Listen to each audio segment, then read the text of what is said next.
Welcome to Eternal Journey, the podcast.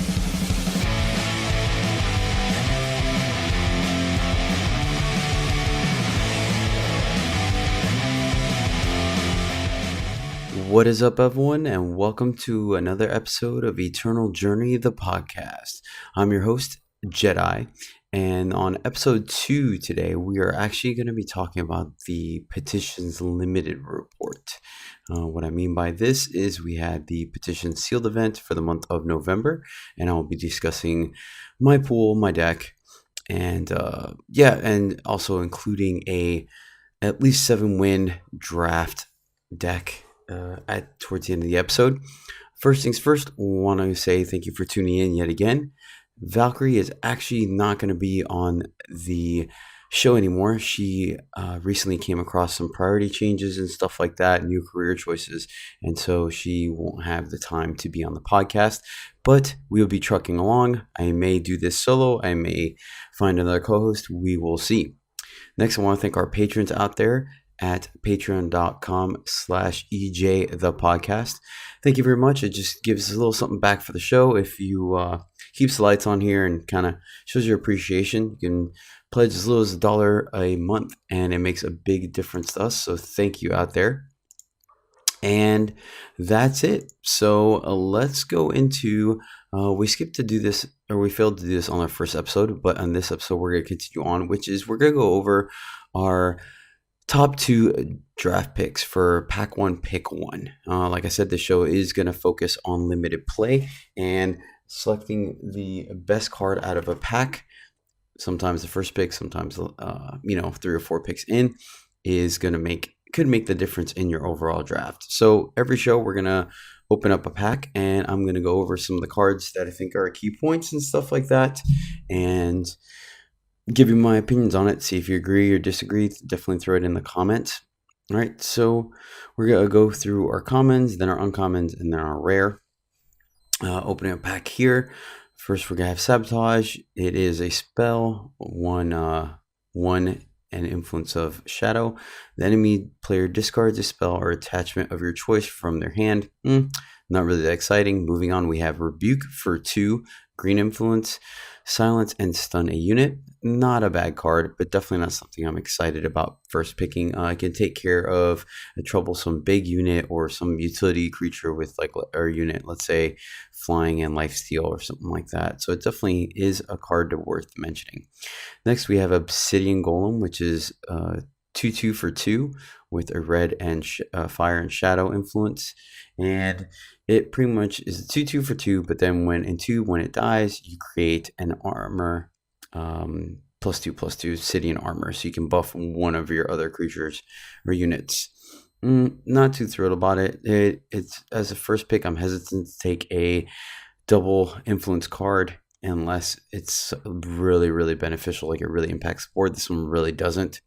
Moving right along, we have Amaran Camel, which is a 0/3 for 3 with a time and primal influence.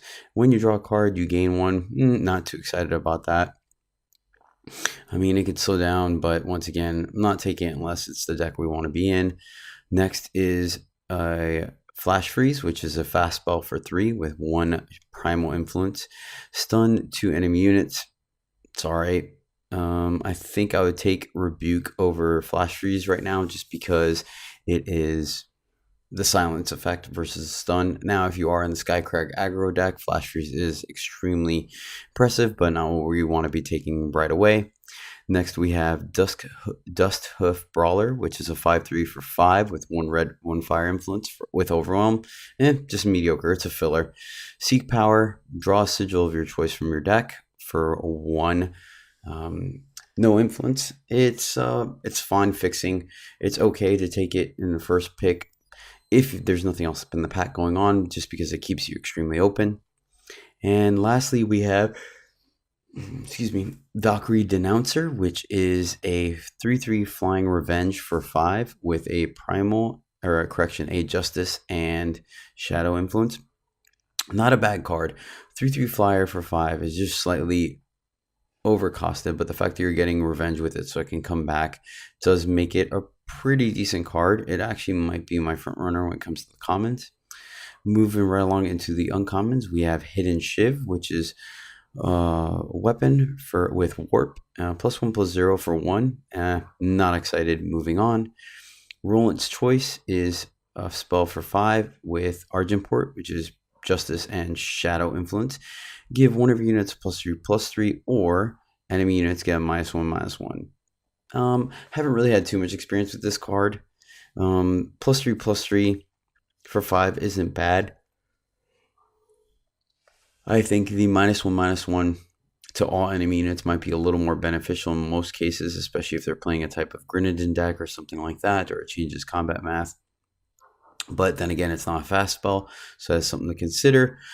And lastly, Annihilate. Now we're talking. Removal is a high commodity in Limited because you want to be able to, 1, not every deck is going to have 4 ofs, and 2, you really want to be able to deal with their more threatening units. So Annihilate is a fast spell for 2 and 1 shadow. Kill a unit with a single faction. So it does have a slight downside, and that is because of the fact that only paying 2 power for a fast spell to kill just about any creature is extremely strong. So they added a slight downside, which can only be something of a single faction, which honestly, in Limited, most cases, should be able to take out a decent amount of their threats. Most people are only going to be running a handful of dual color cards.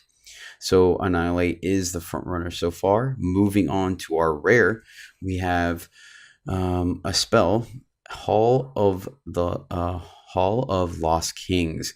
This is 7 power, 2 time influence. Play a 5/5 Sentinel. All right, that right there, not too impressed by it. We can get similar or better things even in time themselves. They have the 7/8 Sentinel for 7, so this is highly overcosted, but it has Vortex. It says if you have more than 25 life, play 5 Sentinels instead. So that's pretty legit. Here's my problem is in Limited, you're going to take some hits. And you really have to have a heavy life gain deck to make sure that you are over 25, your starting life total without taking hits, or with taking hits, correction. And as you heard me say throughout the course of the show, is the fact that cards that just say life gain on them isn't that impressive. They don't help affect the board state. They don't move you forward. And so essentially you can cast a spell that will let you gain 5 life, but then you haven't affected your opponent's board, so they can swing back in for 5, 3, or even 7, 10 damage. And so you haven't really done anything. So I'm not a big fan of Hall of Lost Kings. So I think the pick here is going to be Annihilate. Just being able to remove just about any unit is most important. Up next after that would probably be either the Denouncer or the Seek Power, just to stay open. Seek Power just to stay open. Denouncer is kind of leaning us into a certain direction, but I mean, you can also, it being at 5 cost, you can also splash it. So yeah, that is our pack 1 pick 1. All right, and like I said, we'll be doing this every show. So yeah, moving right along, let's go into our main topic.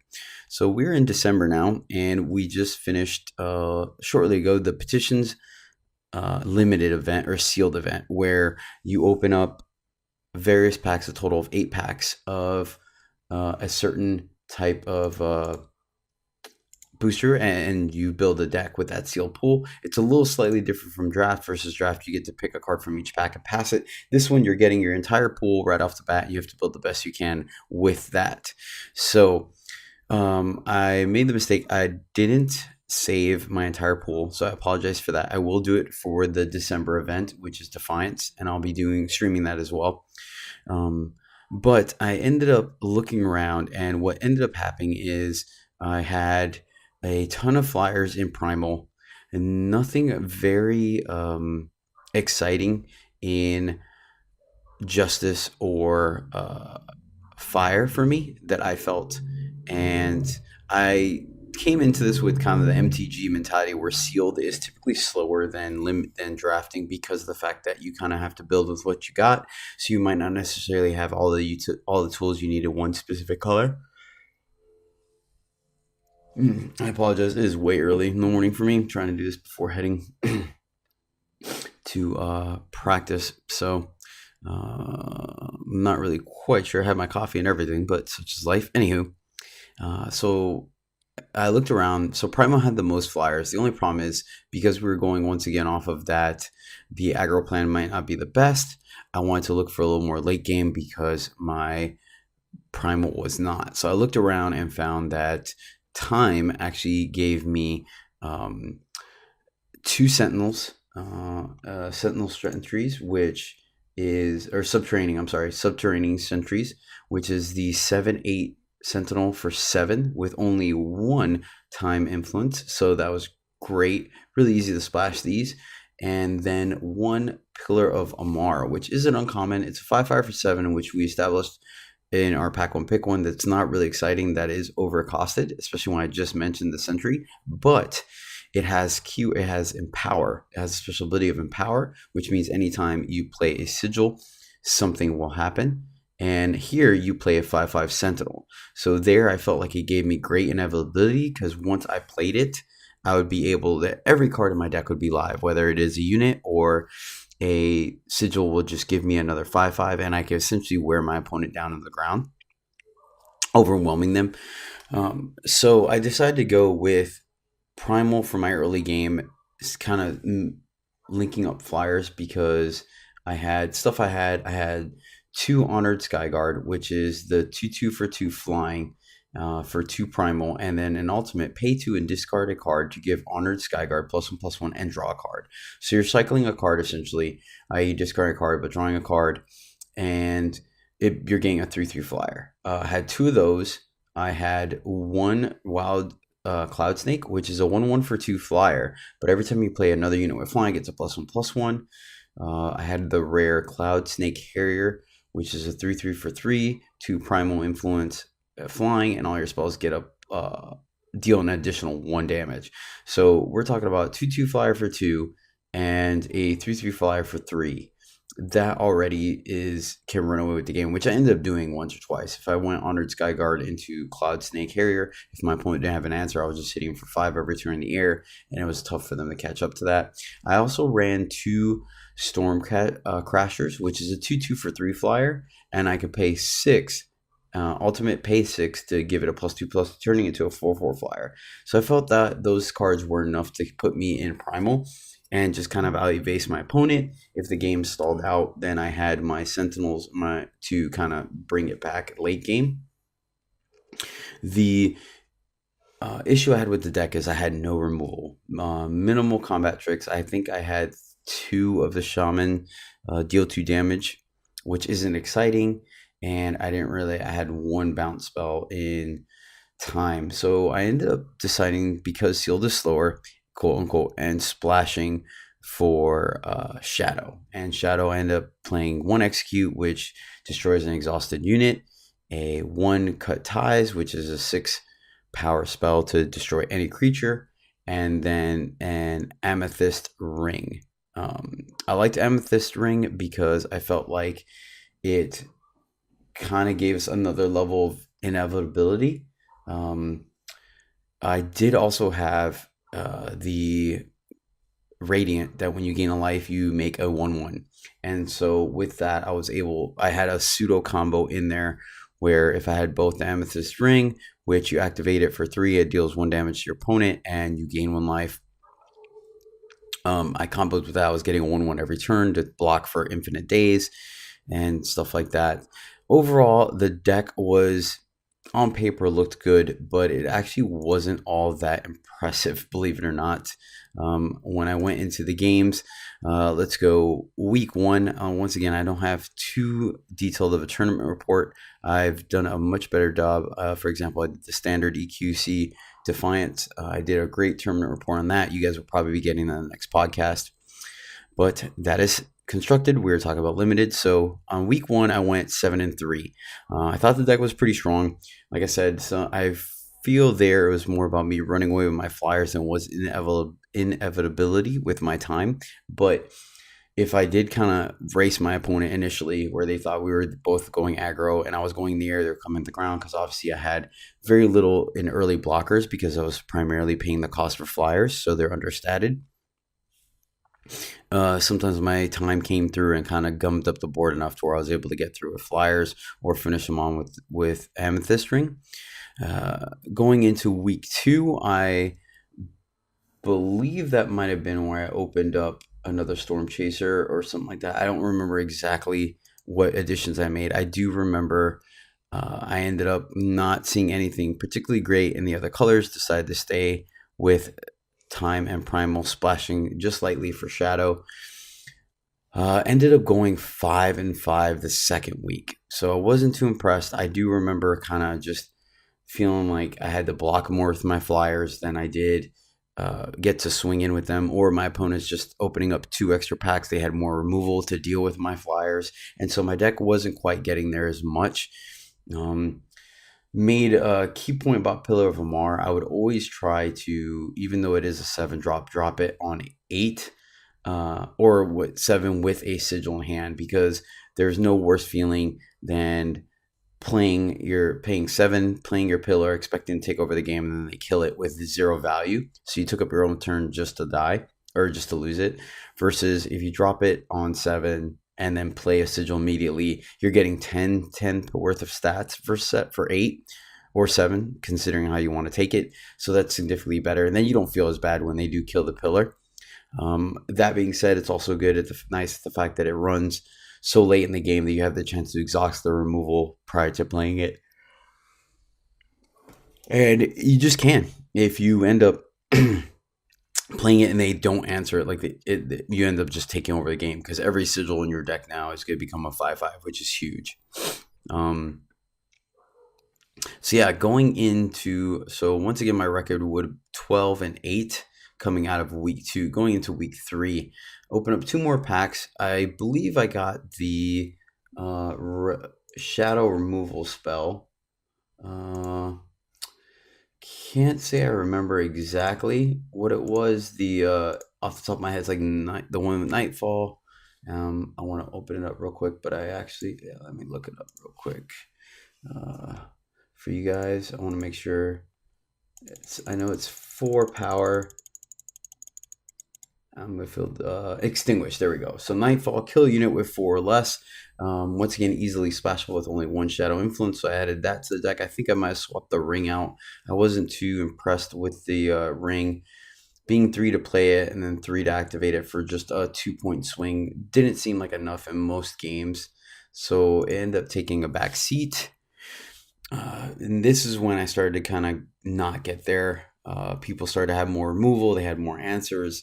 The flyers just weren't getting in there, and then we were gumming up the board a lot more, so even my sentinels weren't able to attack. One thing to note, this deck did not have a changey stick, which is huge. Like, a changey stick, one gets rid of one of their creatures and adds evasion to one of your units. So throwing a changey stick on one of my sentries or even the pillar and getting there for significant amounts of damage in the air would have made a world of difference, and I had an extra removal spell, which I didn't. So yeah, I ended up going 4-6 on week 3. Wasn't too impressed at that point. I felt very underwhelmed. So going into week 4, I didn't want to kind of repeat the process of insanity and try to do the same thing, expecting a different result. So I re-looked at my pool and I opened all my packs, and I ended up kind of just like, all right, let's kind of dive in and see how aggressive we can get. So I re-looked at my deck, and it turned out that I was able to build a fairly aggressive and low to the ground Rakano deck, i.e. Justice and Fire. Once again, I didn't save the deck, and I apologize for that. I will next time. I do remember I ran at least 3 different weapons I had, and including the Uruk Rune Hammer, which is the rare 4 power, 2 green influence, 4/1 relic weapon, and the turn you play it, you are immune to damage. So you can get essentially 2 hits in it with it. I also had a Paladin Oath book, which is a relic that when one creature attacks by itself, it gets a +1/+1 permanently. Other notables in the deck, I was running 2 Oni Ronin to kind of get there early. I did run 2 of the swords, the +2/+2 swords. I do remember using those quite aggressively to get an extra chip damage. I had 2 prior elementals, which can be quite aggressive.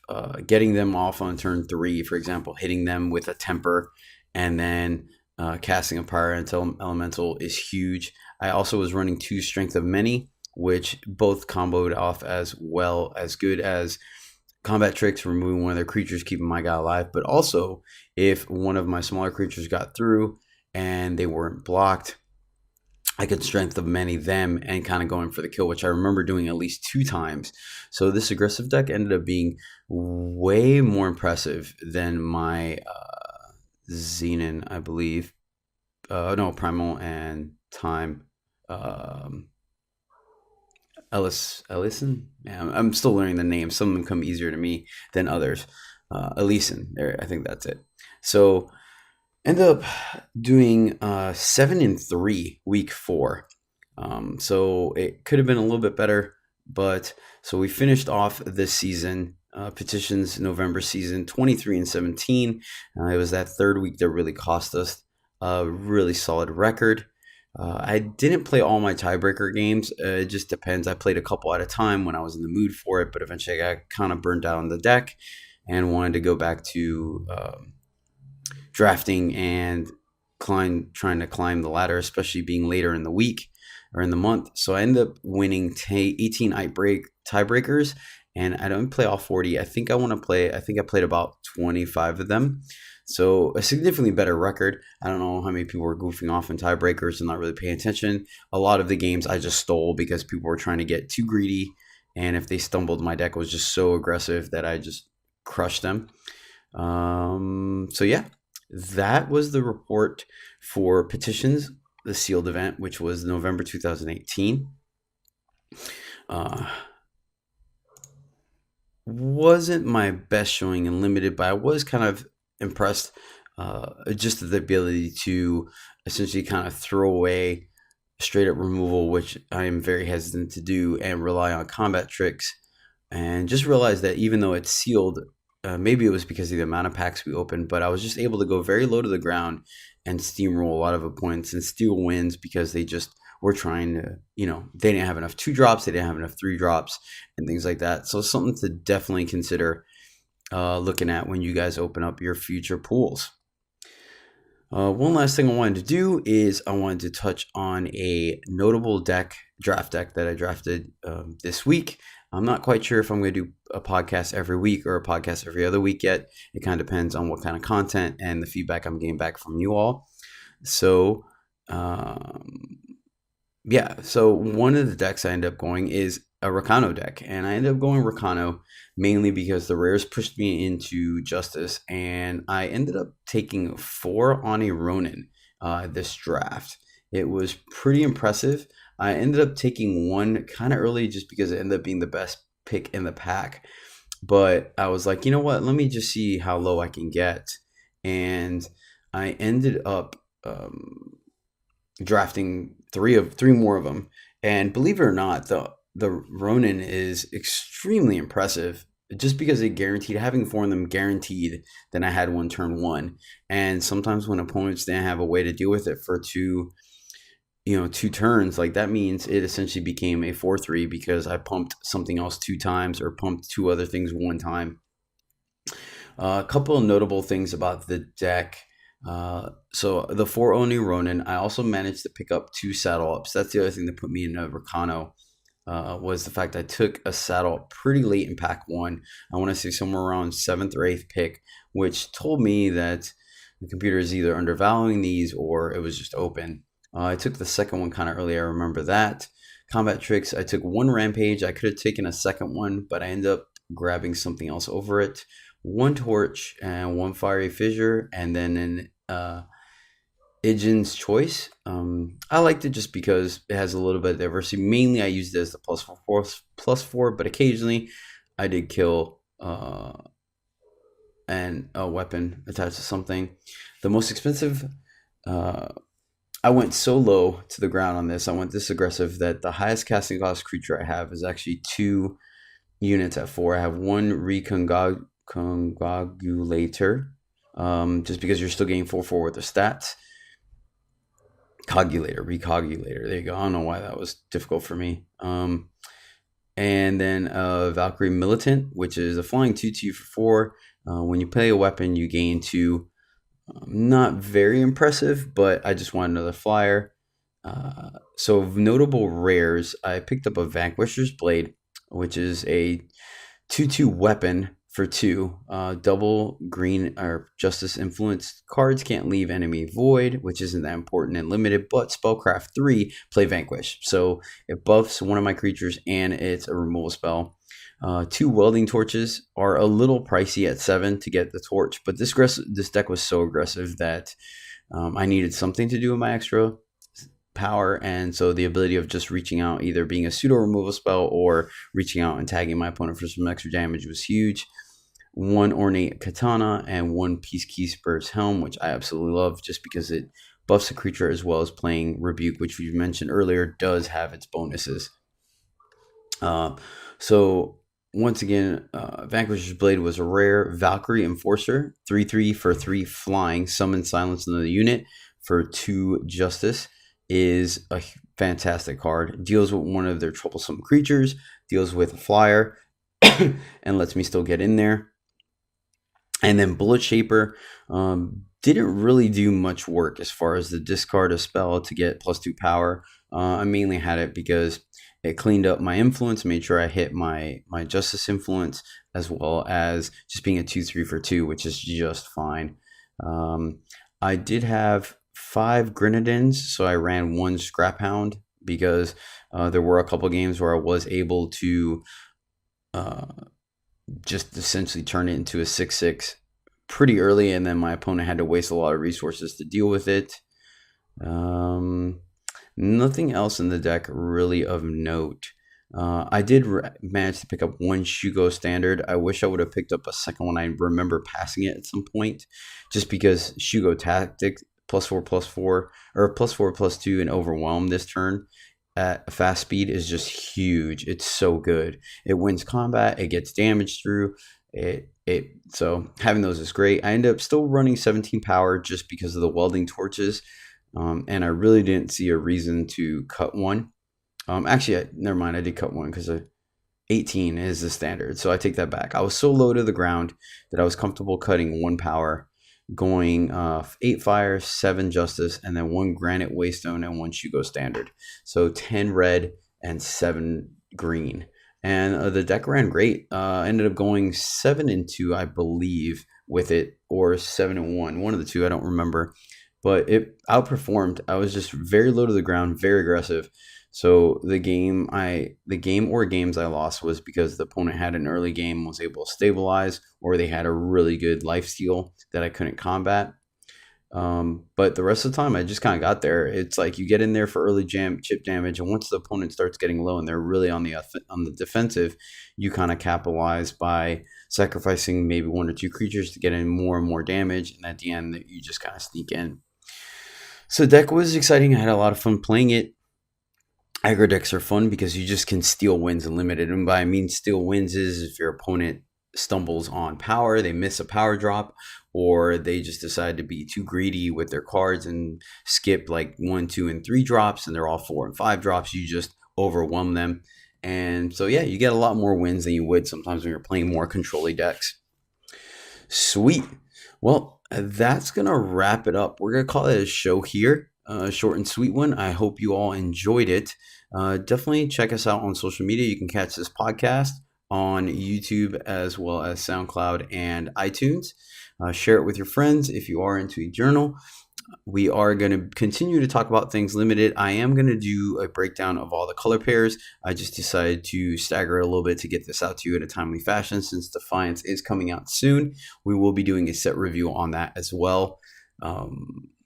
I just need to readjust the show notes and stuff like that to fit me doing it on my own. You can catch us on Twitter, Patreon, and YouTube once again at EJthePodcast. definitely stay tuned on Twitter. It'll say when we're going to be streaming. Speaking of streaming, you can catch me on Twitch as Jedi_EJ. That is also my tag screen name on Eternal. So once again, appreciate you all tuning in. Thank you so much. Check out on YouTube for draft videos and stuff like that, and Twitch for streaming live gameplay. All right, until next time, you guys keep having fun.